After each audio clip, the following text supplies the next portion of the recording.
Alors, le vignoble de Chassagne-Montrachet, lui, est assez régulier. On le voit bien sur cette carte. Et il s'étage, on va dire, de 220 mètres dans la partie basse pour monter à 300, voire 320 mètres dans sa partie supérieure. En fait, on a à peu près le même dénivelé qu'à Puligny-Montrachet. Ce vignoble va se diviser en 4 zones essentielles. La partie qui est au nord, ici, donc on va dire à droite de la vallée, sur la carte. La partie ici qui est au nord-est du village. La partie ensuite qui sera au sud-ouest du village et la partie à l'est qui va être au pied du coteau. Cette partie nord, évidemment, comme vous le voyez, c'est là qu'on va retrouver les grands crus, en particulier le Montrachet, qui vient prolonger le Montrachet de Puligny-Montrachet, le Bâtard-Montrachet qui s'étend aussi en partie sur Puligny, et un autre grand cru, le Criot-Bâtard-Montrachet, qui, eux, sont un peu différents des deux précédents parce que l'exposition est une exposition plutôt sud-sud-ouest.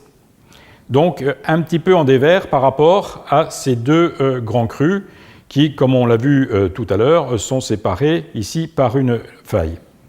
Au-dessus du Montrachet, en Remilly, un premier cru très intéressant, qui est situé juste au-dessus du Chevalier-Montrachet de Puligny, et puis deux petits vignobles ici, assez minuscules, qu'on appelle dents de chien, qui sont classés en premier cru, à ne pas confondre avec les murgers des dents de chien de Saint-Aubin. Cette partie du versant, là, est assez régulière. On est effectivement en dessous des carrières, on va retrouver quelques marnes, on va retrouver énormément, évidemment, de calcaire, de débris caillouteux, parce qu'on est surmonté par un banc de calcaire très dur. Mais la pente est assez régulière, elle n'est pas très pentue, si on peut dire.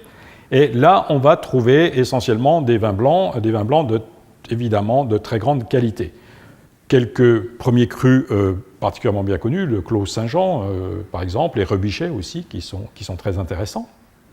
Et puis si on se déplace du côté on va dire, du sud, sud-ouest du village, on va trouver une grande zone de vignobles très importante, avec effectivement dans la partie supérieure, encore ici, on trouve bien ces calcaires très compacts, qui vont engendrer énormément par l'érosion de débris caillouteux qu'on va retrouver en bas du coteau. Ici, par exemple, on a aujourd'hui des murgers qui attestent, si vous voulez, de la présence de ces cailloux, de ce type de sol spécifique.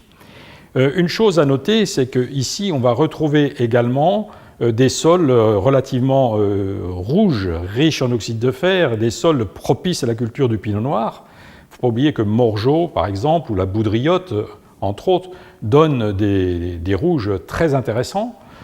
D'autres premiers crus, bien connus, les Embasés ou le Clos-Pitois, ou les Ferrandes encore, en Cailleret, à ne pas oublier. Alors, si ce versant, effectivement, produit des rouges intéressants, c'est en partie parce qu'on va retrouver ici en sous-sol les mêmes roches sédimentaires qu'on trouve en Côte de Nuit. Nous sommes sur du Jurassique moyen, et effectivement, les roches de la Côte de Nuit qui passaient sous la côte de Beaune ressurgissent ici, à l'extrême sud de cette côte de Beaune, au niveau de Chassagne-Montrachet et de Centenay. Donc, une zone intéressante pour la production de pinot noir.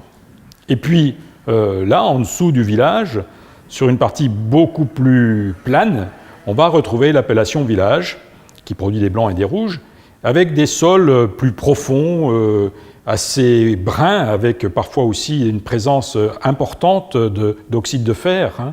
On observe des petits cailloux, des nodules, comme on appelle ça, d'oxyde ferrique, relativement souvent dans ces vignes donc, de cette partie.